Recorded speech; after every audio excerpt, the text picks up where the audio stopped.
किसी गांव में एक लड़का रहता था और एक दिन वह अपने गंदे गलत दोस्तों के चक्कर में फंस जाता है और गलत आदतों का शिकार हो जाता है। उसकी उम्र 20 साल थी। उम्र तो बढ़ रही थी लेकिन उसका शरीर नहीं बढ़ रहा था। दिन पे दिन उसकी हालत खराब होती जा रही थी। जवानी में ही उसका शरीर किसी बूढ़े व्यक्ति के समान हो गया। उसके घर वाले उसका ये हाल देख देख के उसके भविष्य के बारे में सोच सोच के बहुत चिंतित रहते थे। और एक दिन वह उस लड़के को किसी अच्छे से वैद्य के पास लेके गए। वैद्य ने उस लड़के के शरीर में प्रोटीन और विटामिन की भारी कमी बताई और कुछ दवा देके उन बाप बेटों को वापस भेज दिया। प्रोटीन और विटामिन लेने के बाद भी उसकी हालत में कोई सुधार ना हुआ और धीरे धीरे ये बात पूरे गांव में फैल गई। तभी गांव के किसी बुजुर्ग ने उस लड़के का हाल देखा और लड़के से काफी देर तक बातचीत भी की।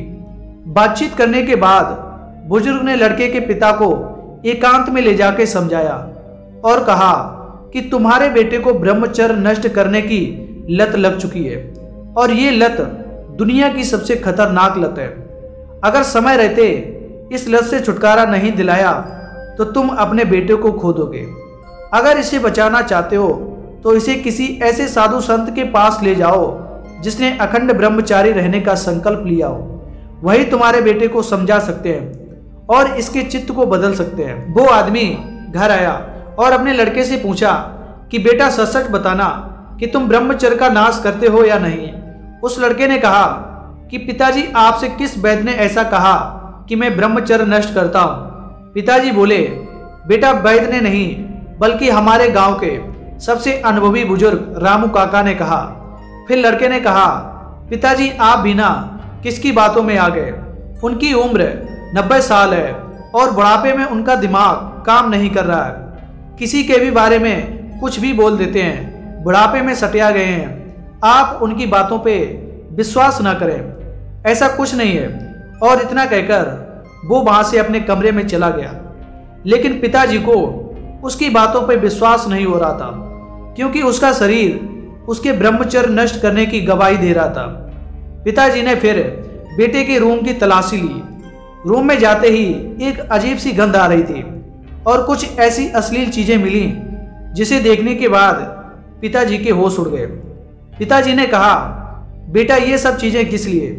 तुम्हारी तो अभी शादी भी नहीं हुई, फिर ये इतनी सारी अश्लील चीजें किस लिए? पिताजी का गुस्सा बढ़ता जा रहा था। बेटे ने कहा कि ये सारी चीजें मेरी नहीं है, मेरे दोस्त की हैं। पिताजी चिल्ला के बोले तो सारी अश्लील चीजें ये तुमने अपने दोस्त से क्यों ली? बेटा पिताजी के सवाल का उचित जवाब ना दे पाया, लेकिन फिर भी पिताजी ने बेटे पे हाथ नहीं उठाया और प्यार से समझाने की कोशिश की और कहा कि देखो बेटा मैं जन्म का संगी हूं, कर्म का नहीं। तुम जैसा कर्म करोगे वैसा ही तुम्हारा भविष्य बनेगा। इस गंदी गलत आदत से तुम्हें जीवन में कुछ भी हासिल नहीं होगा। तुम्हारे शरीर की बीमारी का पता लगाने के चक्कर में मेरे ऊपर लाखों रुपए का कर्ज हो गया। तुमने मुझे कहीं का ना छोड़ा। तुमने मेरे और अपने सपनों पे पानी फेर दिया। और इतना कहकर बाप की आंखों से आंसू छलकने लगे। पिता का चेहरा देखकर बेटे ने कहा पिताजी मैं वादा करता हूं आपसे कि जब तक मेरी शादी नहीं होती तब तक मैं ब्रह्मचर्य का नाश नहीं करूंगा। और अपने पिता से वादा करने के बाद वह 1 महीना तक ही अपने आप को जैसे तैसे रोक पाया और फिर से ब्रह्मचर्य का नाश करने लगा। तभी उस गांव में एक साधु आए जो अखंड ब्रह्मचारी थे। जब उस आदमी को इस बात का पता चला तो वह तुरंत उस साधु के पास पहुंचा और अपनी समस्या बताने लगा और कहा कि साधु जी मेरा बेटा पिछले 7 साल से ब्रह्मचर्य नष्ट कर रहा है। कृपया आप उसे सही रास्ता दिखाएं और उसे बचाएं। साधु जी ने उस बात को सुना और कहा कि आप अपने बेटे को कल सुबह बगीचे में लेकर आइए और वहीं पर मैं आपको उपाय बताऊंगा। अगले दिन सुबह पिता पुत्र बगीचे में पहुंच गए। महात्मा जी बेटे से बोले आइए हम दोनों बगीचे की सैर करते हैं। और वो धीरे धीरे आगे बढ़ने लगे। चलते ही चलते महात्मा जी अचानक रुके और बेटे से कहा क्या तुम इस छोटे से पौधे को उखाड़ सकते हो? जी हाँ, इसमें कौन सी बड़ी बात है। और ऐसा कहते ही बेटे ने आसानी से पौधे को उखाड़ दिया। फिर वे आगे बढ़ गए। और थोड़ी देर बाद महात्मा जी ने थोड़े बड़े पौधे की तरफ इशारा करते हुए कहा, क्या तुम इसे भी उखाड़ सकते हो?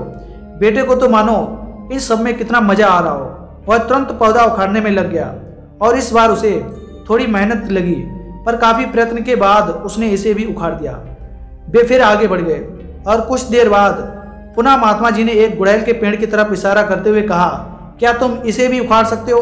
बेटे ने पेड़ का ताना पकड़ा और इसे जोर जोर से खींचने लगा, पर पेड़ तो हिलने का नाम भी नहीं ले रहा था। जब बहुत प्रयास करने के बाद भी पेड़ टस से मस नहीं हुआ तो बेटा बोला, अरे ये तो बहुत मजबूत है, इसे उखाड़ना असंभव है। फिर महात्मा जी ने उसे प्यार से समझाते हुए कहा, बेटा ठीक ऐसा ही बुरी आदतों के साथ होता है। जब वे नई होती हैं तो उन्हें छोड़ना आसान होता है, पर वे जैसे जैसे पुरानी होती जाती हैं उन्हें छोड़ना बहुत मुश्किल हो जाता है। बेटा उनकी बात समझ गया और उसने ये प्रण लिया कि आज के बाद वह कभी भी गंदी गलत आदतों का शिकार नहीं बनेगा, कभी भी ब्रह्मचर्य नष्ट नहीं करेगा। तो दोस्तों, आज की ये कहानी आपको कैसी लगी हमें कमेंट बॉक्स में जरूर बताएं।